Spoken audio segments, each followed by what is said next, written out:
Dan, many of you know him, but he's the former CEO of SaaS Academy. My heart wants is to lead this company. For everybody listening, those conversations are kind of like emotionally scary. When you guys did the event and I wasn't even involved at all, that hurt.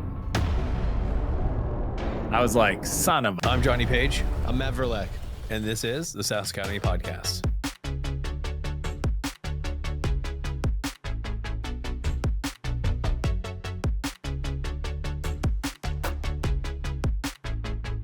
What is up, Johnny Page and Dan Martell, who is our special guest for the podcast today.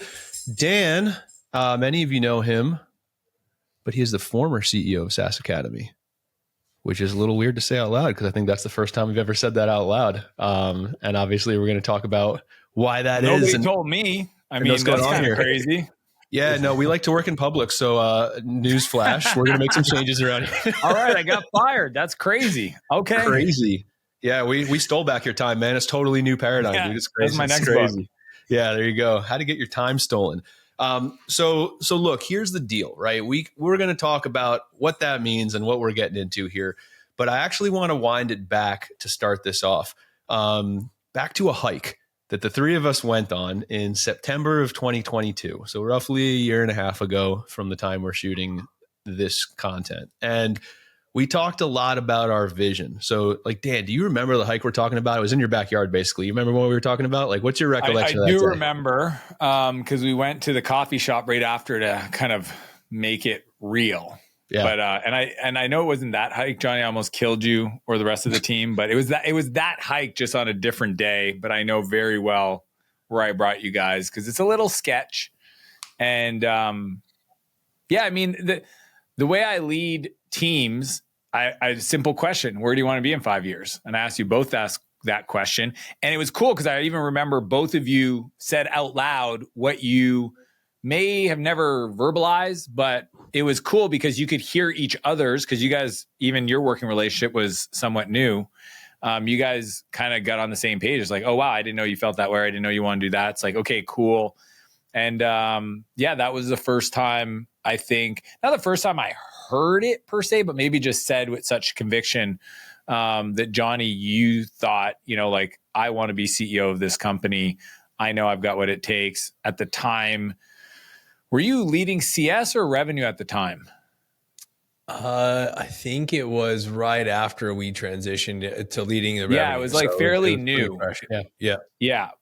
So you're leading the revenue team, and yeah, I mean, obviously that's a big thing to hear as the CEO of a company, that one of your leaders wants to take your job. Well, but it wasn't as ballsy as you're making it sound, because you shared your vision first, which helped. I think there's the cool thing about that hike was all three of us realized this is going to click a lot more. We felt like it was clicking, but then when you go 5 years out and realize it's also clicking really well, So, to give credit where credit's due, you called the shot first. And then I felt like, hey, if that's your 5-year vision, man, I feel like that aligns really well with mine. So, it was such a better story when you were kicking Dan off the throne, though, man. I kind of love that. I don't let facts ruin a good story. I think mine had a lot more suspense to build up, and then there was this like overtaking of the king, and I was like, and you won. No, I mean but I mean, for everybody listening, like those conversations are kind of like emotionally scary, right? I'll be honest with you. It's like, when you say stuff like that, and yeah, I said a vision like, hey, here's where I want to be in 5 years. There's certain things that I don't want to be working on because I just didn't feel it was my genius. And there was a high probability that somebody else was going to come in to run the company, just because I knew personally that wasn't my happy place or best use of my time. I like being the talent. I like creating frameworks. I love research. I love creating content. Not necessarily CEOing the business, but it needs that. It needs professional management. It needs oversight. And then it was to sit down. Again, my version of the story is, we sat down and kind of created a gap analysis of saying like, okay, if that's going to happen in this time frame, here's what would need to be true in the business in regards to the team structure. Here would need to be true in regards to like skill sets, transition plan. And, we kind of started marching towards that. Yeah. How did that feel for you, Johnny? Like, I mean, I'm sure it was, even if Dan set you up a little bit to have a safe spot to say it, still probably a little nerve wracking to say it out loud. And then to realize, like, when we sat down and figured out what would need to be true to make this plan happen, do you have a holy shit moment? Were you like, man, that's a lot I got to go figure out? Or like, what was your headspace at that point, dude? Yeah, I mean, the cool thing is we created the environment for it to feel like, I mean, we were at the time that I'm vocalizing this, we are an hour and 15 minutes into a hike. And so we've, fortunately, like Dan creates a space. He's, of a vulnerable one of him calling his shot. Like, I mean, at the time, like Buy Back Your Time wasn't even a book. Like, so, Dan creates a container. I don't even know. Was I writing the book at that point? You were editing it. It was 3 months before it came out. Pretty sure. Okay. Yeah. So the book was being written. Yeah. And so, I think a huge component of our relationship, Dan, has always been, you've inspired me to take many big steps and swings. So on the back of your conversation of seeing you going bigger and farther, I'm like, man, there's not a reason why 5 years from now, what my heart really wants, and it's in conflict with my head, is comfortable saying right now, what my heart wants is to lead this company. Like, I knew from the moment I walked into the room at SaaS Academy that this was a room in a community that was really, really important to me. And so when it comes my turn in the rotation to share, hey, 5 years from now, what do you want to be doing? Like, the head part of me is nervous. And of course there's like a gap, and I'm like, man, can I actually step in and do this? But the heart's pretty confident that this is the direction to go. And so, I think that there's a lot to setting up the environment that allows you to say truly how you feel, even if you don't know how you're going to get there. And that was one of those moments where it's like, I don't know how, but this is where I want to go. Were you nervous that was going to be my answer too? We had never talked about our visions.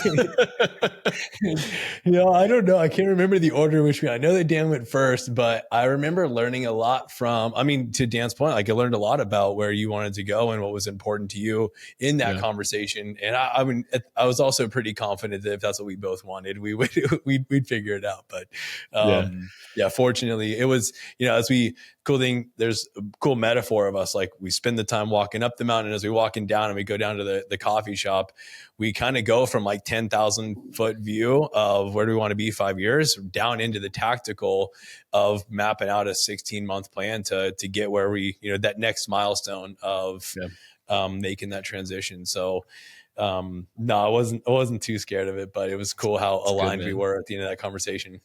Yeah. So I think for people listening to this, especially now, it's a post Buy Back Your Time world out there, right? A lot of our dedicated listeners have read the book 2 or 3 times, cover to cover. They're doing things in this way. And this move that you guys have made is the ultimate Buy Back Your Time, I think, in certain ways. But there's a lot of fear and limiting beliefs and like identity things that founders get tied up in. Like, I know when I sold my company, one of the reasons that I jumped right in, Dan, to working with you is because like I didn't know how not to have a company. You know what I mean? It was just part of who I am. And I know you got a lot of other companies going on too, but bring the people listening into your mind for a minute. Like, what were the fears or the limiting beliefs on like relinquishing the CEO spot? You know what I mean? That's because this is a company that you built on your back for a long time. Well, I'll also share this because this is, I want to give everybody the real. I mean, there was not a non-zero chance that Johnny may not have been able to bridge the gap. You know what I mean? Like, So like once we call the shot, there's only 1 or 2 outcomes. Johnny becomes CEO or Johnny leaves because he's going to go be CEO somewhere else. So like that was on the back of my mind the whole time, is like, crap. Like, this is what he needs to be happy. And if I can't show up the way I need to for him, or if we can't set things up in a way where he's going to win, like, I can't also make a decision that's going to hurt the rest of the company. So that was scary, honestly.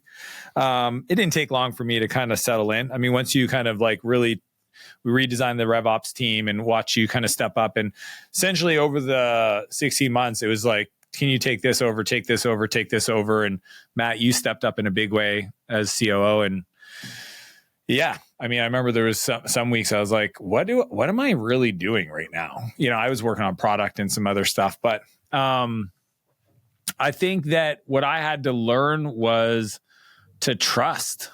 You know, I think anybody that builds a company from your first hire to a senior hire to any hire, there's a crazy fear, right? Because especially like I had the blessing of that. Like, did I want SaaS Academy not to be a huge success? No. If it failed, would it ruin my life? No. So I had that blessing, right? Like, it's not, some people, it's like, that's my thing. And if I move on and somebody else comes in and then they crater the thing, I'll tell you a real talk. I remember a friend of mine sold his company to, it was a management buyout, and they tried to get the bank to finance the deal. And the bank said no, even though historically their business was like rock solid, great financials for 15 years. And he asked the banker, he's like, I don't get it. Like, I've proven to you, we've built a great business. This team's a team that's been running it with me. I don't get why you guys won't finance it. And he says to my friend, it tells me, he goes, the banker said, I've seen great companies turn into liabilities within 2 months under the wrong leadership. Like, it's just real, right? Yeah. You can have a person come in and make a series of bad decisions in a 60-day period that causes the whole thing to be at risk, right? And that's why they didn't want to touch it, because the management team, even though they'd been there, they weren't not leaders. They didn't have the track record or experience. So that's like a real concern. And I get why people would be, because it's like, you know, that's my nest egg. That's my baby. That's, you know, my clients trust me. It's my brand. It's my name, especially if your name's on the building. But obviously the privilege and blessing I had was I've been working with Johnny forever. I mean, you were a client, which is just, this is an awesome story of like, came in as a client. I did the sales call. So, and you remember that, Johnny, you tell that story because it's super fun, because I'm a professional salesperson. I didn't let you hang up until you gave me a credit card. You came into my world. We worked together. You transformed your business, then exited it, then went to private equity, then was like, hey, and I was like, hey, and you're like, maybe, but I could keep doing what I'm doing. You're essentially the CEO of this new entity. And I was like, you know, I think we'd have a lot more fun. You trusted again. So you trusted the first time you became a client, trusted again when I said, come join the team. So we had gone through highs and lows. And I think that's like a big thing for people. Like, some people do hire CEOs or leaders, but they don't really know them well. Like, to me, it's what happens when things go bad, because things will not be blue skies, right? And it's funny because I've seen teams where it's like 2 years of growth, everybody's happy, culture is amazing. That's not impressive to me. I want to see some rocky spots. Yeah. Show me how you respond when the tide goes out, right? When a key person quits, gets fired, blah, blah, blah. And the truth is, I seen you operate in all levels across all different scenarios. So that gave me a lot of confidence. But yeah, learning to let go. It was probably the biggest lesson that I developed. Like, that muscle got tested the most in that transition, just because even as a coaching company, it was very personal to me, because it was like all my IP and ideas. And I'm like giving it to somebody else to then say, hey, it may not even be the best way to do this, and I trust you to come in, tear it apart, and redesign it if you have to, which is essentially saying what you did wasn't as good as it could have been. So we're going to go make it better, which means, you know, so like, it's just a lot of emotions. So I went through a lot of feelings. Yeah, no doubt, man. You want to know the one that hurt me the most? Oh, yes. Hit me. When you guys did the event and I wasn't even involved at all, except for a 45-minute Q&A, and the NPS score came back higher than any event we ever did, that hurt. I was like, son of a... I mean, bro, it was a good Q&A. I appreciate it, but I don't think that's what lifted the score. It was a cool moment. I mean, I was so proud of you guys, but at the same time, my ego that is very present was hurt. I was like, well, that's good. If this is what winning feels like, I'm pissed. Yeah. This is what winning feels like. I want to lose. No, I'm just kidding. But how many people do that though? How many people go through a scenario where they could hand over the business to somebody, and then they come in and because of the way they feel, interject themselves in a place they shouldn't? For many of them, it's because they don't have the right measurement in place. Luckily, Matt, you run a very tight ship. So we have all the data points to know, is the business healthy? Are we trending in the right direction? But that one specifically, because I love events so much, it was a big one. I didn't realize that. It was I remember the words you said after the event were, I finally walked into an event and it happened the way I had it in my mind. And I remember you left, it was a team gathering after the event and you leave and everyone just fist pumps to be like, man, we've been chasing that, getting that vision out of your head into reality. You did it. I remember you guys had the testimony. You guys did all the stuff that I never did under my leadership, and in a way that was better than I even envisioned it. So there's that. It's it was even better because I wanted this to happen, but you guys took that and added other stuff, and just it was really cool. And to your leadership style, Johnny, you're really good at empowering the people to bring their genius to the table and supporting that. And I think it's the cool part about being successful is there's so many different styles, right? And I think if people understood that your way isn't the only way, and if you can actually see that and go, if there's a way we get to the outcome in a different route, it may be faster, it could be faster, and your desire for it to being done your way could be the blocker. So that was just a great proof point on that. Yeah, I love that. I remember that dinner too, because there's always the team dinner. And then there's the side conversation of Dan, Matt, and Jasmine, our events leader, where we do our little debrief. And I remember I was like, all right, DM, what do you got? And I remember exactly what you said. It was only 2 words. You said, I'm good. And I was like, okay. I'm not one to not have feedback. It was that good. Yeah. Yeah. Oh, and we came a long way from the first couple. I remember I had notes files just full. Right. The first event I was at, I'm following you around, just logging it all. Johnny's got to upgrade his Evernote subscription to get through the second day. It's what I talk about in the book, right? The camcorder method. It's until you record and document everything you think about, you don't realize how much you think about.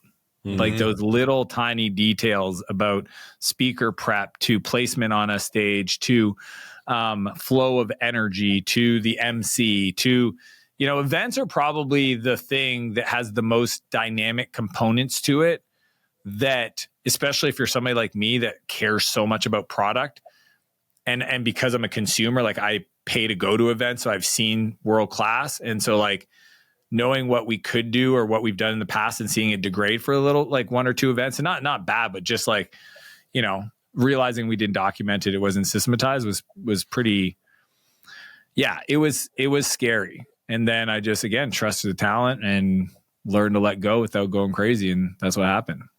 Yeah. So I think as we transition from looking back to looking forward, there's a quote that I think sets the table really, really well. A great business should live beyond any one person. Right. And I think that hits especially hard in a business that essentially has its origins in Dan Martell, right? And like you said, your IP, your strategies, your face, your content, the videos, the whole 9 yards. So, what, Dan, what comes up for you on that quote? How do you go from where we started, essentially the Dan show, right? To where it is now, where there's a system and a methodology and a team, what does that quote kind of bring up for you as far as the future of SaaS Academy? Yeah. What's funny is I've always said you should always build a company that could be sold, because a company that you can sell is a great company to run. When I started coaching and I'm the coach, that concept was well, no, I'm selling me. You know what I mean? So it probably took 18 months to 2 years when I started it to realize, I can see how there's a methodology and a rhythm and a process that could be built around this, so that, the right coach with the frameworks and the right onboarding and the data points for the customer. The cool thing about software is, and honestly, every business, I've now realized this, they all kind of work the same. So as long as you have the ability to analyze the process in a company, then you can coach against outcomes and growth. But it took a couple of years. And then, once you realize that, then it's how do you back out of all the stuff that requires you? But again, I teach it, right? The replacement ladder in my book. I teach the concept of the 1-3-1. I teach the concept of creating playbooks and I remember it was the first time somebody else did a strategic game plan for me. I was all worried. But then after I watched it, I was like, ooh, that was really good. Why? Well, she follows the training. It was Vanessa, I believe. And she was a client. She's done this even more outside of working with me, that's kind of her genius. She is so attentive and caring that I realized like, oh, if I can do that, I can do then the coaching side. So then we hired, exec coaches from some of the top software companies. Then we had a head of coaching. So we have systems, we have monitoring, we've got our growth frameworks we put in place. And then pulling me out of the marketing, because I think that's a big thing. It's just like, how do you pull a face out of your marketing channel? So we've done that with just like, hey, here's a bunch of cool stuff. If you want it, give us your email, we'll send it to you. And then we'll see if there's other stuff we can send you and have conversations. And it's just been really cool to do because as far as I'm aware, there may be 6 coaching companies that I know where it started with the face of the person that has now grown into a meaningful business that does not have the person involved. So that's cool. The future for me, it's like, well, one part, it's your future to create. So the cool, like, in many ways, you tell us, but I already know because you tell me all the time. So that's fun. But in regards to like, what do I think it should mean in the market is continue to be the number one place for software CEOs to come get coached and learn the most advanced strategies and tactics that are working right now in the market. And the cool part is we've built the processes to make sure that is always true. And nobody can do it better because as soon as they do it better, we'll just go learn how they did it and we'll pull it into our stuff. And we have the largest marketing funnel in the world for software CEOs. We've got the best talent in the world for coaching. We have the best clients, dude. Our clients are hungry, humble, smart, driven. Like, we've had some significant exits amongst our client base. We've got some IPOs coming up. I mean, it's just, we just got lucky. SaaS is cool right now. It's like the cool kid on the block. We've just always been in it. So it's kind of funny that the rest of the world is now catching up to what we've always known. And especially bootstrap SaaS, right? Like the market's shifting so much towards that. And that's always been our focus from Jump Street. It's it's super fun. Cool. So as this role transitions, let's transition the conversation. Like Johnny, the future of SaaS Academy. Like where does it go from here under your leadership, man? Yeah, it's the fun thing is Dan and I, this has been like a relay race for the last, 3 years. I mean, I remember from the first couple of conversations I had with Dan when I joined the team in 2021, it was like, hey, how do we make sure that Dan's not needed in this scenario? So like you could solve that at an inch away from your face, or you can think about, okay, who else has done this? Who's taken a company like, danmartell.com and converted it into SaaS Academy and made sure that we continue to do all the things that Dan just said. And so for a long time, we've been co-creating this vision around there should be a thought leader and an expert in every core function of the business who can take the expertise that we got the business started with and keep going deep and keep going, pushing it to the next level. So the future externally, if you're not in SaaS Academy, what you'll see and start to feel is that there's a lot of thought leaders contributing to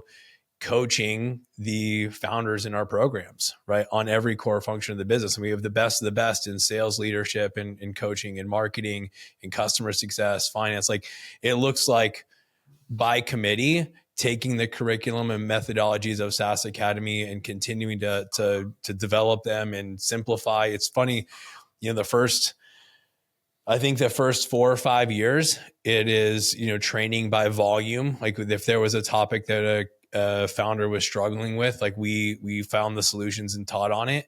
A theme of the next 5 years will be the simplification, realizing that expertise comes in being able to communicate complex ideas in simple and easy to understand frameworks. So it's just like we started with addition. Now it's a lot of subtraction and refinement. So big changes and just evolution coming to the coaches that we're interfacing with and the curriculum that we're coaching and methodology we're coaching against. So in some ways, same promise, same future. Like we aim to help founders create their perfect exit. And how we do that is now there's just a lot of really, really brilliant minds doing that. And it's kudos to Dan's leadership over the last several years to attract some of the best That's from our clients, our team members, et cetera. Like, Dan, I've heard you say 1,000 times before, you got to have dreams big enough that everyone else's can fit in it. And the cool thing is, man, you had really, really big vision for what we could do for software founders. And now you got a team of 50, 75 people, like really stoked waking up every day to build that vision. So,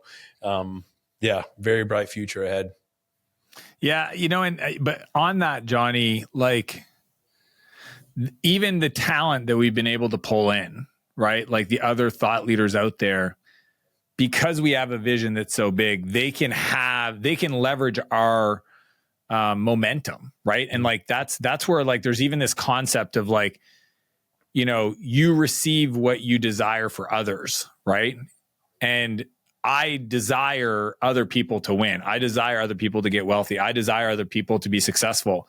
And it turns out if you do that, then you get that back. So a lot of people in coaching, let's just talk about it. They're like, this is my thing. I don't partner with other people. Okay. They're ding dongs. Okay. I'm calling you a ding dong if you're watching. Here's why. I can listen to hip hop and I can listen to country. And right now I've been listening to a lot of Shabuzi, and it turns out that's one artist that does both. It's awesome music. But like people that are, even folks that are like other people are like, oh, you compete against them. I don't compete against anybody. I compete against my customer deciding not to join our program, or I compete against my customer sitting on their hands and not taking action. I don't compete against anybody else. What we're trying to do is build a platform that is huge, not only like just the biggest, by adding so much value to the market that the small percent that want to come work with it, that's fine. But it's bigger than just getting clients as a coach. We want to kind of set the standard for what it looks like to scale software companies and achieve their perfect exit. Because the vision and the resources, because we've been building them, like, dude, a team of 75 people doing this, that's awesome. Like I don't think most people understand how involved SaaS Academy is. Like it's like a real machine of people that show up every day to pour into our customers on all levels. The top people, the thought leaders, the authors in SaaS, we work with, we will work with, we want to support. It's so cool to be in a position to say like, hey, we've built this and we're sending elevators down to grab a bunch of people to bring them to the top with us, because we just believe that the sum of the parts is bigger than, you know what I mean? The whole of it is just bigger. So I don't know. I think that's sometimes not seen by a lot of people. That's very unique about our principles about how we build companies is like, look, we want to build it so big that you can come over and play with us and everybody can win, because at the end of the day, that's what's right for the customer. Yeah, it's 100%. It's one of the things that I think people, at least the people that I talk to, are most consistently surprised by is the size of the company, the depth of the operation, the depth of the infrastructure. Dude, we run the best event. I mean, we were just talking about events, but like we know this because we go to other people's things. And the challenge is other people are trying to do the least amount of effort to charge you the most amount of money. I mean, that's just like the industry. We're like, how do we just turn this into the best experience ever for our customers so that they can win? Yeah. Right? We just trust that on the back end of getting them their wins, everything else we want in the company will happen. And that's why I think we've had the success we've had. So that's what I'm pumped about is not only, doing what we've been doing, but also sharing. And you guys have been doing a great job with your own personal content and thought leadership, is just sharing more how we think about business that's different, that's caused us to be able to build what we've built. And yes, a lot of the frameworks are buy back your time base out of the book, but there's so many cool things we do around operations and RevOps and coaching that any organization out there doing these things would be blown away if they saw under the hood how we do it. Yeah. I appreciate that share. I'm trying to step into the mind of the people listening right now, especially the diehard Dan Martell fan base especially from the SaaS days, right? When Dan Martell was the SaaS guy on the internet. What do you say to those people who are like, wow, is SaaS Academy going to be the same? We're going to miss you. We're going to miss Dan. Like, what do you say to those people? I know what I would say, but what's on your mind there? I would say two things. One, I'm now in a position to produce more content than I ever hoped to. I'm creating more content now than I ever thought to forget creating in the past. Like the volume is off the charts. If you need some Dan in your life, pick a channel, plug in, you're good to go. Like if you started today and tried to consume it all, I'd see you in about a decade and you still wouldn't be done because I would have produced so much more since then. So I think the good news is I've got the space now to just go even more to get those ideas, that energy out to the world in really cool, creative ways. And that, if anything, that should excite everybody in SaaS Academy. And then the reality of it is everything else is going to get better because I was doing my best, but it wasn't the best. People need to understand that. I was doing my best with the time I had to do it, but it wasn't the best because I can't possibly run a portfolio of companies, my business partner, Kevin at Big Band Software, invest in the companies, have a family, do the fitness, triathlon, bodybuilding kind of stuff, build a media company, write books. I just can't possibly do all those things and bring the best to our clients. Yeah. So what's cool with Johnny, one focus, dedicated, and a team of freaking rock stars is the product it's like so much better. And again, it doesn't feel good saying that, but the truth is just because everybody is a specialist and then they add to that piece, it's impossible for it not to be. So the cool part is the Dan you love and want to learn from, you get way more of me. And the stuff you need the most to grow your business, you get better versions of it. So that's what I'm excited about. Dude, I love that. The other question when I'm thinking about what are our customers thinking about and what are, operators of companies, CEOs of companies thinking about is, you're making a transition, Dan, that I think a lot of people aspire to make, right? Where, maybe you sell a company or maybe you transition from CEO, founder to, a portfolio of companies that you're operating essentially. I'd love to take 4 or 5 minutes or so and walk through the principles around how we interact now in this new paradigm, right? Where as it goes from you were the CEO to now you have a CEO and Johnny running the company, like what are the rhythms that you find the most useful to keep tabs on how the business is doing, set the vision, we can talk about our vision calls, et cetera, but like, what do you find most valuable in those rhythms? Yeah, I mean, it's cool. And I'll tell you why. You have to work with your team to ask them how they need you to show up. Because if anybody's like me, and I can only speak to Dan, okay, I have a lot of energy, a lot of focus. And oftentimes, and I heard Mark Zuckerberg talk about this on Tim Ferriss's podcast, where Sheryl Sandberg literally says he has like the eye of Zoran or whatever that's called. Essentially, when he focuses on a problem, it brings so much concentrated energy that without Sheryl there to kind of protect the team, it can actually do more harm than it's helpful. Yeah. You guys are probably smiling because you guys have been on the receiving end of this. We've danced that dance once or twice, right? Quite a bit, yeah.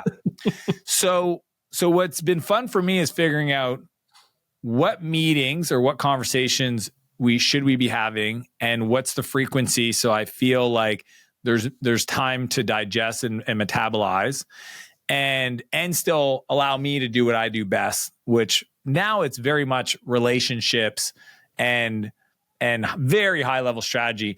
So I mean, financial, like all the business metrics, because we've built a really great business. I get the monthly reports. I get, you know what I mean? So I get the weekly stuff, the monthly stuff, the quarterly stuff. I'm not involved in strategic planning on the quarterly level anymore. Annual, I guess, honestly, we'll see to the degree, but I think even like last year you guys did it and then we just reviewed it. So that's really fun because, I feel like I get to show up and do the things that are like sometimes just like small little edits that are really valuable, but not like major pivots or detours. And then we do our vision call every 2 weeks. And it's just a lot of fun for us to talk about. And the rule is we only talk 18 months into the future, right? We're not talking about the quarter. We're not talking about this year. Those are things you guys own and have well baked. You guys, I mean, again, you need to have the infrastructure. Yeah. You need to have a vivid vision. You need to have operating system for how you run the company. The cool part is we use the same stuff we teach our clients and we run them ourselves. So like those processes and playbooks have been in place. So I have the privilege of being able to like lean back knowing that you guys are following stuff that I've already kind of set as best practices and definitely have evolved. I mean, some of the stuff you guys are doing, I don't have the time to think about stuff at the depth you guys do, which is cool. Now it's really about vision. I would say there's like a few things. One, the reporting. So like I feel comfortable at night knowing that, we have data and fail safes and, like on all the different stuff, customer success, and I get all the reports. So that's cool. And then the vision calls. And then like one thing I've told you guys individually, but like I don't mind if everybody knows, I just want to find ways for us to do life more. So I get invited. I get really cool opportunities to speak at private events and go do stuff. And what I've asked my assistant, Ann, is to work with your guys' team to just be like, here's what Dan's doing the next 6 months. What do you want to do? Because I want to hang out with you guys. So it's less about structure and it's more about play. But there's never been a world where the three of us got together and played that didn't get fun stuff done. I mean, Johnny and I, I remember that first time we did our offsites, snowboarding up in the mountain. It's like 6 a.m. we wake up and we're sitting there and we're just like crushing stuff work wise that you just couldn't peel away from us. So that's just kind of like how we have fun. So I just want to, again, to the integrated life, which is what we teach our high level clients is, how do I, present opportunities for you guys or vice versa that makes sense for us to all hang out together? Dude, I love it. And that rhythm's been a lot of fun, to be a participant in. And I don't know, Johnny, anything to share on that before we move on? No, it has been a really fun evolution to our relationship and just like working rhythms. It's, Dan, it's the thing that I think we're figuring out how to show up doing the thing that we're the best at doing. And so like when we get to plug into that vision call every 2 weeks, and in the previous 2 weeks, you have been connected with some of the best, thinkers and writers and creators, and bring back, inspiration and ask some really challenging, helpful questions that like refine Matt and I's perspective on what we're doing on a day to day. It just is like, it's a great, we're in the right lanes. I feel like in lanes that we enjoy. It's just it goes back to the conversation we started with at the beginning of the call. Like, hey, what's the thing that brings you joy? Like I can confidently say we get off those calls and feel like, man, I get to keep doing the thing that I love doing every day. You get to, be involved in the level that you enjoy. And Matt, you're in ops wonderland with building the reporting rhythms and systems that keep Dan in the loop on the day to day. So yeah, it's been fun to all get to be in the lanes that we feel like provide the most energy and excitement. Yeah, I love it, man. I want to land the plane with this, Dan. This is for you. If it's not CEOing SaaS Academy, especially if people don't know everything you've got your hands in and how big your vision is, like what's on tap for Dan Martell next few years? Call it 3 years because we only have a few minutes left instead of 5, right? Yeah. What's on tap for you? The cool part is I've just decided I really enjoy being the talent. So right off the bat, that takes a lot of options off the table. Is I don't need to CEO and lead another company. Even my media company that produces all the content I'm putting out, that's led by Todd. He's my general manager. He was one of the first hires I made.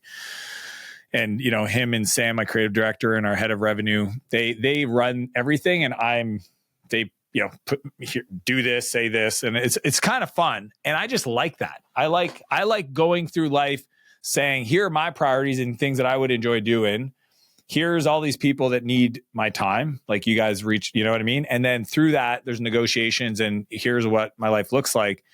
And it just feels really fun for me, very creative. So I would say the crazy part is the better I get at this, and I'm getting pretty good at trusting my talent and buying back my time, is I've got a lot of time, and I would say my next book, I've been working on that. We've got a book we've been working on. I don't know if we've ever made that public, but we've been working on a book for a couple of years now that's going to be the category book for software CEOs. Matt, have you shared it? Have we talked about the title at all? No, we've talked about it. I've talked about it casually, but we might as well make it official here. Software as a Science is the Software as a Science is coming out this year. Yeah. So that I'm so excited about. I mean, it's just a beautiful crescendo. We're writing it 4 of us with our head coach Marcel, and it's going to be a category defining book.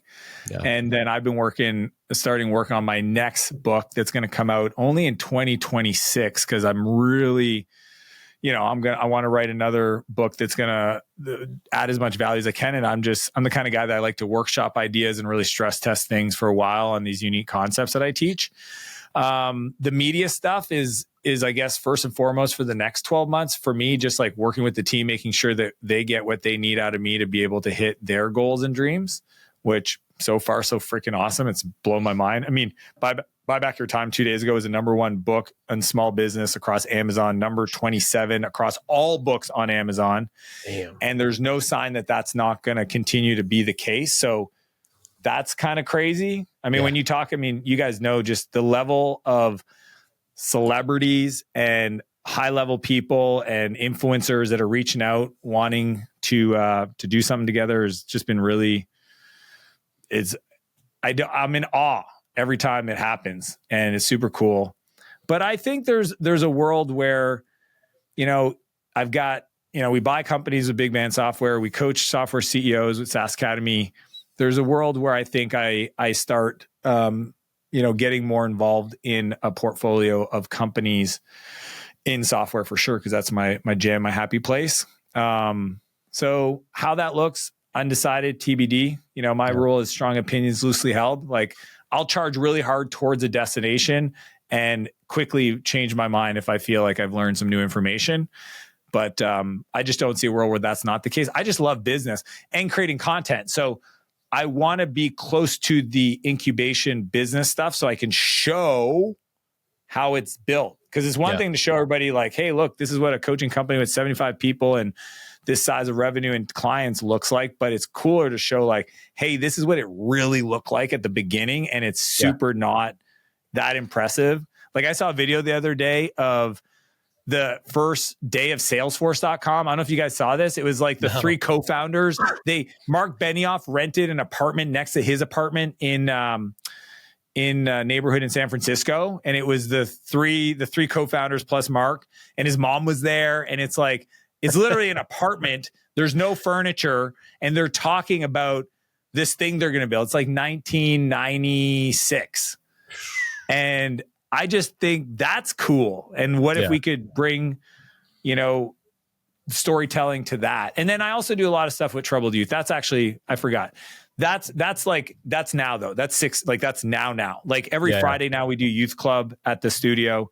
Cool. I just put together a car collection so I could really get the kids to lean in and pay attention, so that's part of the strategy. People are like, why did you buy so many cars? It's like, I want to roll deep into a group home, foster care, a school class or whatever, and just really get the opportunity to pour into the minds of the young people, especially the ones that everybody gave up on. So yeah, I would say that's actually my primary focus as I wake up every day, push that boulder up the hill. But then the other stuff, the business stuff, will be media, and then some component of helping software founders that I'm involved in, a small group of them, really blow up, but then documenting the whole process. Dude, I love it. It's important to, it's like the what and the why, and that last one is the why that everything rolls into, man. It's it's a great mission. Cool. Well, we only have 3 minutes left, so I'm going to leave you fine gentlemen with a thought, and it's really, really simple, but I just wanted to say it publicly, is I'm insanely proud of both of you in so many different ways. And I feel so lucky to be around both of you guys in this fun game of business and life, and I'll tell you, my list of people that I would follow into business is incredibly short, and most of it is on this podcast right now. And so Johnny, I couldn't be more excited for the future and the vision and the leadership that you bring to SaaS Academy. And Dan, all the gratitude in the world for setting the table and building the foundation on which this platform is going to be built, man, because none of us would be sitting here without your vision and your, that intense energy that you talked about, being able to take nothing and take an idea and turn it into something that's very, very real and has been the catalyst and map for dozens and dozens of super legitimate exits over time, both of us included. It's just, this is one of those really, really cool moments. And I don't know, I feel lucky to be hanging with both of you guys. You've both just been incredible, and future has never been brighter for SaaS Academy. And I can say that with every ounce of my soul. I truly believe it. I appreciate it, man. Yeah, it's cool even watching you guys and your friendship grow. It's cool. I don't really like Johnny that much, honestly. That's not true. Liar. Yeah. Cool. Yeah, Johnny Page, CEO of SaaS Academy. Any final thoughts? Dude. Man, it's been a lot of fun, and we're just getting started. I think some really cool days ahead. So to our clients, man, it's a pleasure to get to wake up and serve you guys every day. And to our team, I feel a deep sense of responsibility to set a high bar. I will ruin you from ever having a normal job. You will wake up with a passion and excitement for the thing you do, whether that means you work here or you work somewhere else. Or even if they do their own thing. Yeah, 100%. Right? That's it. Yeah. It's like, yeah, you will not settle. And so I feel a great sense of responsibility and gratitude for the opportunity to lead in this capacity. So it's gonna be fun.